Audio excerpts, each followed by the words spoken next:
So, as we mentioned a couple of weeks ago, the prosperity mindset, you're not just blessed with it or cursed by not having it.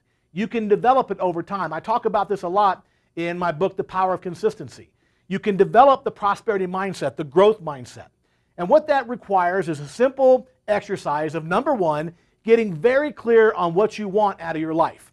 You got to get clear on what you want out of your income goals. How much money do you want to make? When do you want to retire? How much money do you want to have in the bank when you retire? You have to be very, very specific about these things. Once you figure out where you want to end up, you have to ask yourself a simple question. What do I need to do on a daily, consistent basis to have those things? Well, I got to have a great attitude. I got to get up and go to work. I got to diagnose problems and recommend solutions, like a bomb to my homeowner, right? I got to be very good at my job. I got to learn to ask for the order every single time. So you think about, here's what I want on the end game. Here's what I got to do every single day today if we want to have those things, right? So that's the first step. Figure out what you want, figure out what you have to do. Then you have to get it programmed into your subconscious brain. This is the key. You have to make those activities and those goals second nature. How do we do that? Well, a very simple process as well. Number one, simply write it down. Write out what it is that you want and what it is that you have to do on a consistent basis. In other words, if I want to earn $100,000 a year, I write out on a sheet of paper, I earn $100,000 per year. And then beneath that, I write down the 2 or 3 things that I need to do every single day to make that $100,000 a year, right? I need to run every call with passion and purpose, diagnose problems and recommend solutions like a boss, ask for the order every single time. So you simply write those things out exactly as you wish them to be. It's amazing. You have to really visualize the future and visualize what you want and what you have to do. Once you have it written out, and by the way, this is not just a financial exercise. You can write this out about your family. You can write these things out about personal goals and exercise goals, whatever it is you want. Simply write out the thing you want, and beneath that, the 2 or 3 things you need to do every single day. Once you have it written out, you have to do what I call a quiet time ritual to program those things into your mind.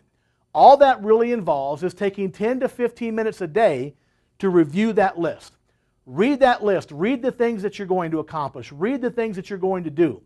And what happens as you begin to review this list every single day, eventually it kind of goes from the words on that sheet of paper and starts working its way into your subconscious mind. When it becomes part of your subconscious mind, you start doing those things automatically. It's kind of like the example I use very often. Imagine if you're driving across town and you're on your way home from work and you're talking to a friend on the phone and you've got the radio going, you're having a cup of coffee. You're not even thinking about where you're driving, right? But somehow, without ever thinking about it consciously, you avoid all the traffic, you obey the traffic signs, and without even thinking about it consciously, suddenly you pull up into your driveway. We've all had that experience, right? You can drive all the way across town and never even think about it consciously.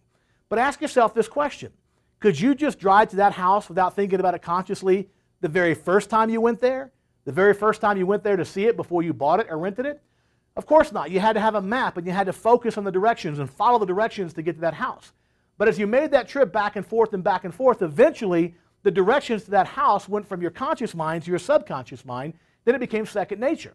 And then you could drive there without thinking about it consciously. Well, it's the same way with all the goals in your life. The truth is your financial goals are just another destination. Your relationship goals, your health and fitness goals, they're just another destination. All you have to do is to write them out and the directions, in other words, the things that you need to do every single day, and then review them every single morning for 10 or 15 minutes.